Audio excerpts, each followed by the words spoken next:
หลายภาคส่วนร่วมระดมความคิดความเห็นในโครงคิดเปียกงานก่อสร้างพรรคและพนักงานใส่หางรายงานการเมืองครั้งที่ 12 ของพรรคเพื่อให้มีเนื้อในที่ครบถ้วนและหัดกลุ่มอนุกรรมการเนื้อในกองประชุมใหญ่ครั้งที่ 12 ของพรรคจัดกองประชุมสัมมนาระดมความคิดเห็นต่อหางรายงานการเมืองครั้งที่ 12 ของพรรคโครงเขตเปียกงานก่อสร้างพรรคและเปียกงานพนักงานที่ห้องประกันศูนย์กลางพรรคภายใต้การเป็นประธานของสหายของศาสตราจารย์ภูวงศ์อุ่นคำแสนกรรมการศูนย์กลางภาคของหัวหน้าอนุกรรมการเนื้อใน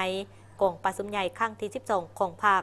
โดยมีบรรดาสหายห้องเลขาคณะภาคคณะประจำภาคกรรมการคณะภาคและพนักงานลักแรงในโครงคิดเปียกงานก่อสร้างภาคและเปียกงานพนักงานทั้งหมด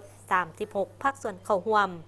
จุดประสงค์ของกองประชุมสัมมนาในครั้งนี้เพื่อระดมความคิดความเห็นจากภาคส่วนต่างๆประกอบเข้าในการกำหนดแนวทางการเมืองของภาคแนวใส่เหตุให้ห่างรายงานการเมืองครั้งที่ 12 ของภาคมีเนื้อในเลือกซึ่งครบถ้วนถูกต้องสอดคล้องและแท้ตัวจริงทั้งทรงแสงได้สติปัญญาล้วนหมู่และเสริมขยายประชาธิปไตยภายในภาคอย่างกว้างขวางสร้างความรับผู้เข้าใจและความเป็นเอกภาพทางด้านทัศนะแต่หัวทีต่อห่างรายงานการเมืองของกองประชุมใหญ่ครั้งที่ 12 ของภาค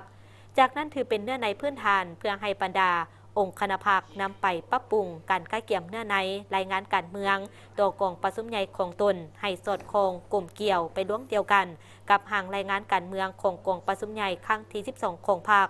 ผู้เข้าร่วมได้พร้อมกันประกอบคำคิดคำเห็นต่อเอกสารดังกล่าวอย่างสร้างสรรค์กงไปกงมา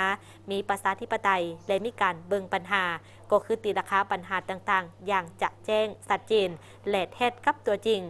เกี่ยวกับการจะตั้งปฏิบัติมาที่กองประชุมใหญ่ครั้งที่ 11 ของพรรคใน5 ปีผ่านมา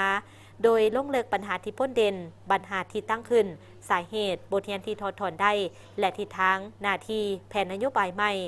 ในโครงเขตเปียกงานก่อสร้างพรรคและเปียกงานพนักงานในซุ้มปีต่อหน้า